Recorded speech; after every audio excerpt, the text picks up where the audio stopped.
how do we actually hit our goals every year? Most of us set goals for ourselves and our ministries, but not all of us actually hit those goals at the end of the year. So what if there was a system that would help us determine the right goal, break those goals up into actionable items, and then keep those goals visible in front of us on a regular basis so that when we get to the end of the year, we actually did what we wanted to do? That is exactly what I'm going to be teaching in this live webinar that I taught last January that I'm now releasing this January as we start a new year. And these live webinars are not just for the Academy members, they are also open to the whole public. They are free. And if you'd like to know when our next free webinar is going to happen, you can sign up for the Worship Ministry Training email list by going to worshipministrytraining.com/email. Put your email in, and then you'll be in the know as to when the next free live webinar is. We usually do them every couple of months. So I hope this episode helps you hit your goals this year and that you actually improve your ministry and yourself. And I'll talk to you at the end. Obviously, you can see on the screen what we're talking about today, hitting your ministry goals. Just a little bit about me if you don't know who I am. My name's Alex Nfiegin. It's a horrible last name. You can just call me Alex. Founder of Worship Ministry Training.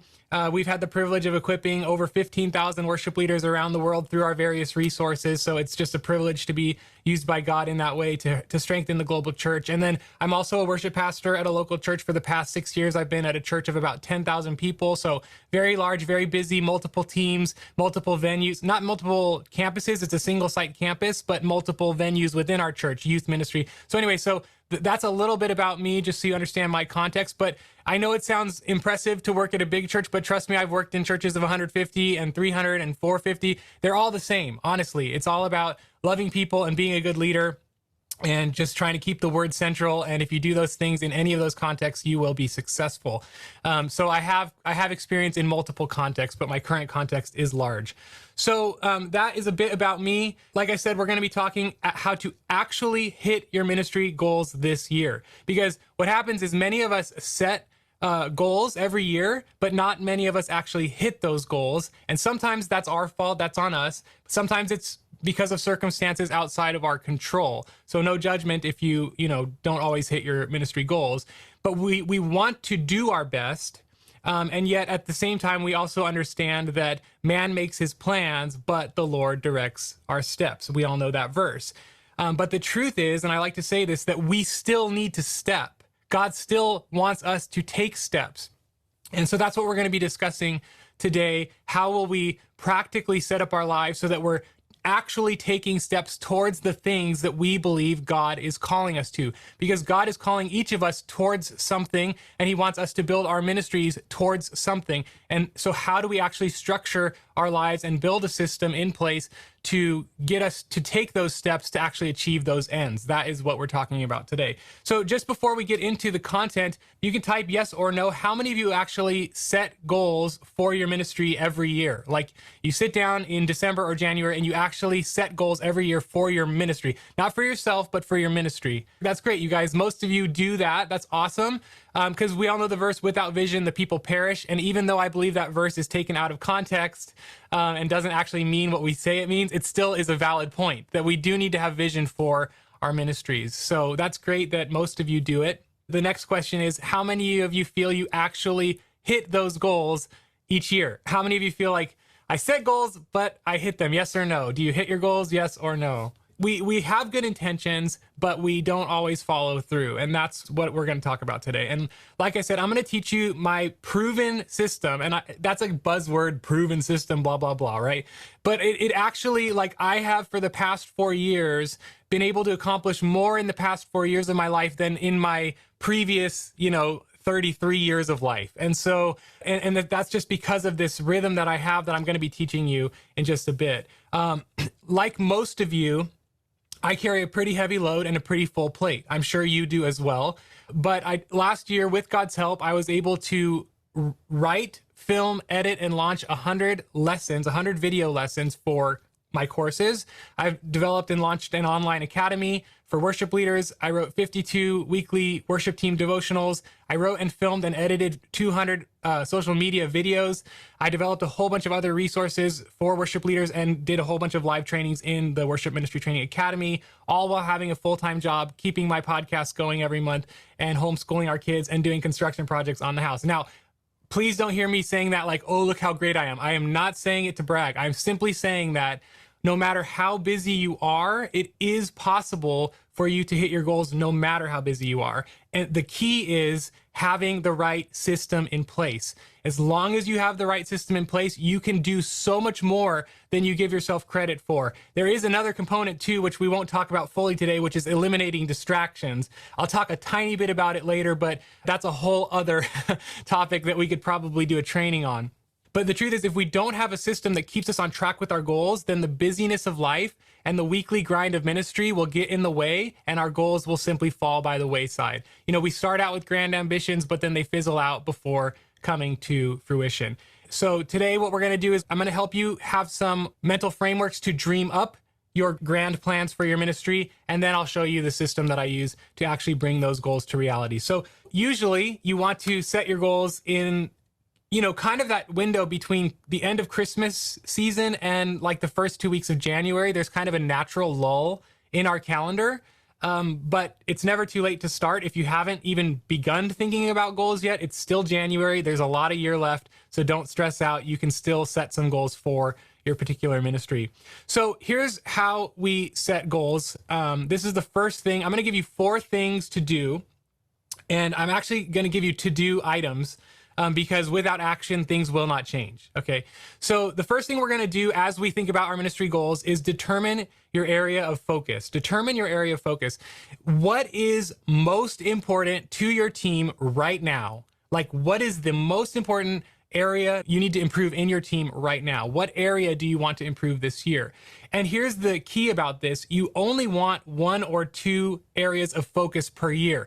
Now, you may want an amazing ministry like right now, but good things take time. You know, they say Rome wasn't built in a day. So it's like, what 2 can you do this year? And then what 2 can you do next year? And then what 2 can you, so once you look at it with a long-term game plan, you can actually make a ton of progress in a 3 to 4 year span if you just focus on 2 at a time. You can't solve them all at once. That's impossible. No one has the bandwidth for that. You can hone in on 1 or 2 per year, and in 4 years, your ministry will look drastically different and drastically healthier. But you only want 1 or 2. Why? Because if you spread your energy and your initiatives and your actions across multiple goals, you'll only make a tiny bit of progress towards each of those goals. If you run in a million directions, you'll actually move nowhere. You have to pick a pointed focus point and move directionally towards that, and just focus on 1 or 2, and you'll make a lot of progress in a short amount of time. Because like I said, you have limited budget, you have limited resources, you have limited personnel, you have limited time. And so you have to decide where you want to direct your energy. And it's equally as important to decide where to not direct your energy. I remember I was doing this goal setting thing last year with my staff team. I have a couple staff, and we decided we want to songwrite as a church, but coming out of COVID, our team felt really scattered and they felt really isolated. And we said, you know what? Songwriting is not a priority for us this year. We're not going to do anything towards songwriting. We're only going to focus on community building. So equally as important as deciding what to do is decide, clearly declare what you will not do. Okay. And you might be asking, well, what are some of the things I could focus on? Well, let me give you a list. You can screenshot it or take a picture or write it down. Hopefully you guys are taking notes. It's proven that if you take notes when you're listening to something, you retain way more information. So here's a list. You can write these down, screenshot, or take a picture, whatever you want. You know, which of these areas of focus, and this is not an exhaustive list, by the way, there's more things you could focus on, but perhaps some of these might spark ideas for you. Recruiting, you need new team members. Training, you need to train your current members. Vision and values and culture, your team culture is not strong. Improving your production, improving your sound specifically, improving your team's musical excellence, songwriting, creativity, team unity, spiritual growth. So take a stock of your team and ask which of these are most important right now. And you might feel that all of them are important, and they are, but again, you have to hone in on 1 or 2, because if everything is important, then nothing is important. You have to choose the order you're going to knock these out in, and which 1 or 2 are most important to you right now, which will make the biggest impact on your team and on your ministry. We want to know how to prioritize this list because, like I said, all of them are important, but which one is the one you should do first? And I have a question that is very helpful that I think if you ask this question, you will get the right answer. So here's the question. You can write it down if you want. Which goal, if accomplished first, will make all the other goals easier to obtain? Which goal, if accomplished first, will make all the other goals easier to obtain? This is the best way to set goals, and it's called, I heard this recently, it's called the lead domino. Basically, if you knock this one down, it makes all the other ones fall down after it easier. That doesn't mean you don't have to work for the other ones. It's just if you nail this first, the rest come falling much quicker. For example, if you have rotten team culture and bad musical excellence, like which one should you tackle first? Well, if you work on creating a healthy, collaborative, cooperative team where people are humble, where people are open to feedback, then people will be more willing to listen when you do start to call them to higher levels of musical excellence, and you do start to tell them to play differently, and you do start to, critique some of the things they're playing and help them grow in their musicality. If you fix the culture piece first, then the musicality side, it will happen faster. So that's an example of like which one of these two should happen first. I would say fix culture first, because if you have a bunch of divas on your team, they're not going to listen to you when you try to help them improve their musicality anyway. If you focus on team culture this year, musical excellence will be easier next year. That's what I mean by the lead domino effect. Or like if you have tons of production and tech problems, it's probably important to fix that first, because once your band can hear themselves and the sound is clear, then they can play better together musically. So again, you're going to decide which one of these problems, if solved first, will make the other problems easier to solve down the line. Okay, so that is to determine your focus point. I have one to do for you. Here is your action item from this first section. Determine your area or areas, no more than 2, of focus. Determine your areas of focus. Okay, number 2. The number 2 thing we do after we determine our area of focus is make an action plan. Okay, make an action plan. Your goals will not become a reality unless you first take action. If you don't take action, you will not achieve your results, okay? And not just occasional action or haphazard action, but consistent and deliberate action.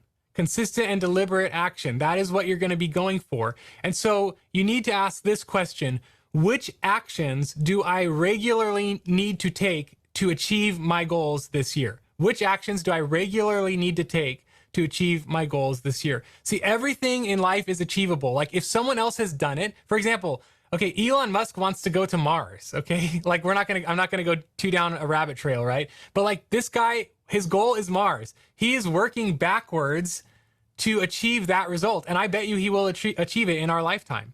I think he wants to go and die on Mars, actually, but we'll see. But here's what I mean by anything is achievable. Look at this ridiculously buff man here named Arnold Schwarzenegger. Hopefully I'm not causing anyone to stumble.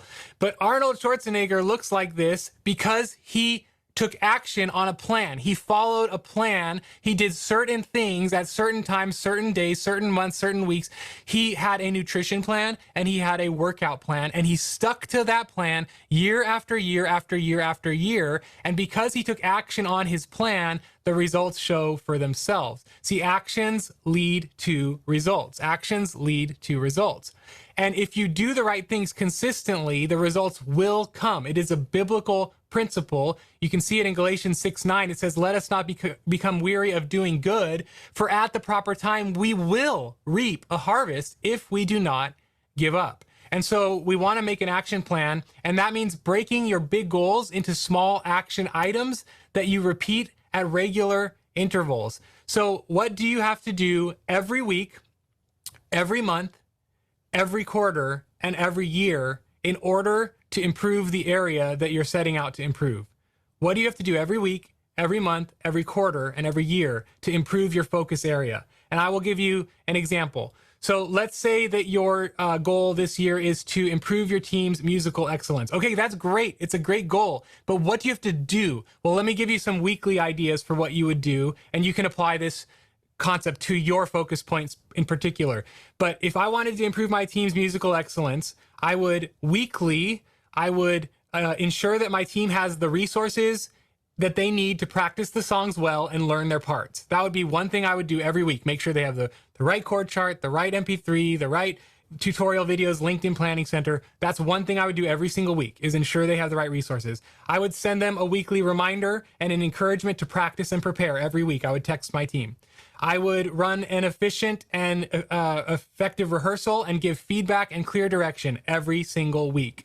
I would send them a recording of rehearsal every week with notes of things that I would like them to change before Sunday.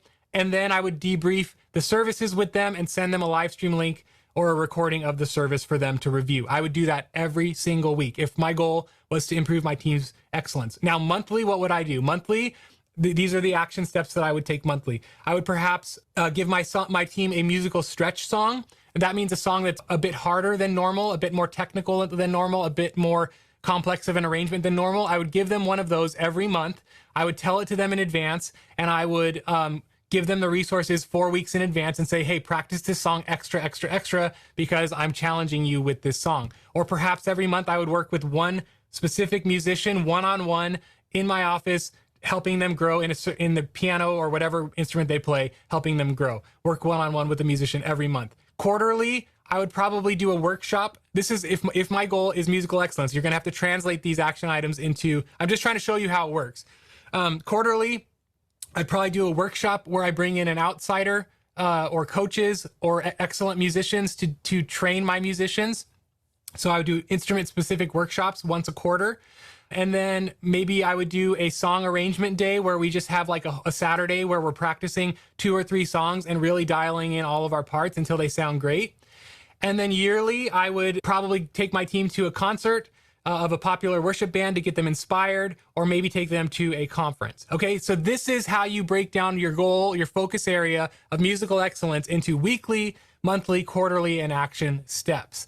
So it's not really rocket science. It's just thinking of the desired outcome in advance and then reverse engineering the actions that you need to take to get you there. And so that's what I mean by create an action plan. So that might be obvious to some of you, but the key is, are you actually doing it? And so you have a to-do number 2, and that is to determine weekly, monthly, quarterly, and annual actions for your area of focus. A lot of you put team unity. Okay, so what are you going to do to break that down? What are you going to do every week to enhance the unity? What are you going to do every month to enhance the unity? It's not hard. It'll take you about an hour to think of these things, maybe less, okay? All right, so that's the step 2.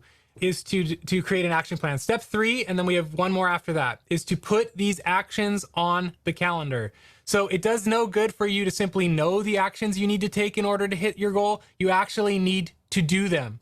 And to do them, you need time, which means you need to put certain things on your calendar. You need to put these things like, okay, every Friday I'm going to text my team, or every whatever, 4th Saturday, and you actually put them on your calendar. And what that means is, in order to say yes to these things, you're going to have to say no to other things. And the key to all of this is focus. You need to have laser focus on your focus area. Like, you just need to be like super zoned in on that, and try to the best of your ability to only do the things that will move you toward your goal.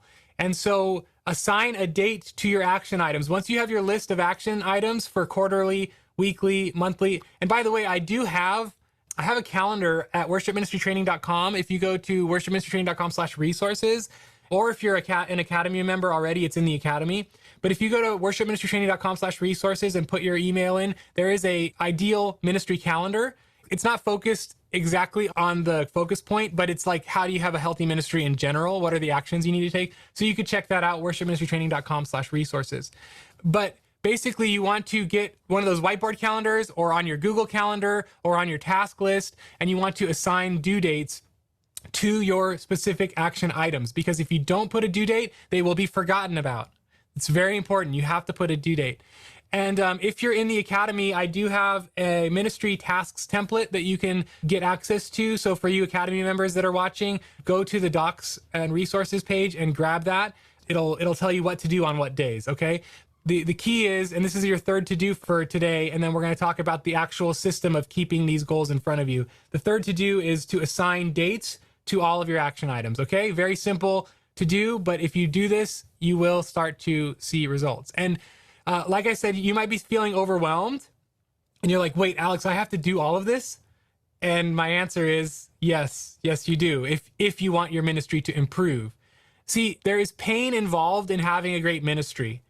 And that is to put in work and time and effort and energy and sacrifice. There's pain involved to have a great ministry, but there's also pain involved to have a lame ministry. So you got to choose your pain, right? You got to choose, like, do I want to have a great ministry and give sacrifice for that? Or do I want to have a lame ministry that's a headache nonstop? And is that the pain I want? So I would always choose the prior.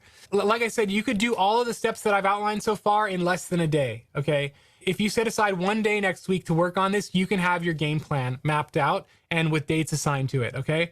And then once you have your game plan, this is the most important thing that I want to teach you. And this is the system that I've been talking about that I haven't yet talked about, okay? Once you have your focus area, your action items, and your dates on your calendar, now this is the number one way that you will actually hit your goals this year. And that is to keep your goals visible through regular review. You have to keep your goals visible through regular review. I told you all the things that God allowed me to accomplish last year. It's literally because of this. And for me, and I'll give a plug, for me, it started with the Michael Hyatt Full Focus Planner. This is a planner that really helped me. I'm not affiliated with them. I don't make any money from saying this. I'm just saying, like, this really helped me. It helped me keep my goals visible. And now that this system has been kind of ingrained into my psyche, because I've used it for the last 4 years, but you want to keep your goals in front of you on a regular cadence. You know, they say out of sight, out of mind. If you aren't regularly reminded about your goals, you will drift off course. And so this system that I'm about to show you has been a game changer for me personally, for my ministry, for my family, and for worship ministry training. And like I said, it's allowed me to get more done in the last 4 years than I've gotten done in my entire life prior. So how it works is I regularly write my goals. I review my goals on an annual, quarterly, monthly, and weekly basis. And this is how it works. Basically, every year, around the start of the year, I write down 7 to 10 goals. Not 7 to 10 for my ministry, 2 for my ministry, 2 or 3 for my personal life, 2 or 3 for my business, 2 or 3 for, you know, my family, whatever. And I write them in the front of this book. I don't know if you can see this, it doesn't matter, but you can just get the picture of writing 7 to 10 goals for my whole life holistically, okay? And these are goals that I'm going to aim for throughout the next year. And I actually assign each goal a quarter that I want to hit it by. Quarter 1, quarter 2, quarter 3, quarter 4. Which goals am I going to try to hit in which order? And these are my big picture targets. And then every single quarter, I do a quarterly review of my annual goals. The things that I said mattered to me, the things that I said I wanted to do, I do a quarterly review of my annual goals. Now you might be saying, Alex, how am I supposed to remember to do a quarterly review? Well, you either put it on your calendar, you put it on your to-do list, or like for me, this book is only 1 quarter worth of tasks and it runs out every quarter. So they ship me a new book and I'm forced to look at my annual goals and copy them into my new book. Okay, however you want to do it, it doesn't matter. But this book reminds me when they send me a new one that I need to fill it out to keep making progress. So I have to look at my annual goals, look at what I've accomplished so far, and copy them into my new book. So this is a quarterly review. It forces me to see my goals again every quarter and see how I'm doing. Then I just decide, okay, which are the goals of my annual that I want to focus on this quarter? And then I move into a monthly review every single month. I have a little to-do list pop-up that pops up every 26, and it says, write down your monthly focus priorities. And so I look at my quarterly goals for my year, and I write down what are the big things I need to do this month to actually hit my quarterly goals. And I'll show you what I do. I actually go to canva.com. Canva.com is a free website, a design website. And I search for desktop wallpaper, and then I make a wallpaper with my priorities. Here's what my wallpaper looks like for January. This is actually on my computer right now. And I write down my goals. So you can actually, I don't mind you seeing my goals.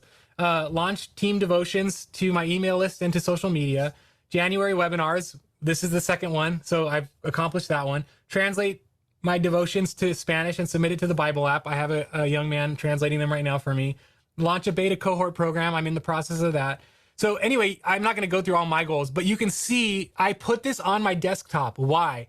Because every time I open my computer, it's staring at me like, Alex, What are you going to do right now? What, it's like, it's haunting me. It's annoying me. It's heckling me. It's pestering me. It's keeping my goals visible.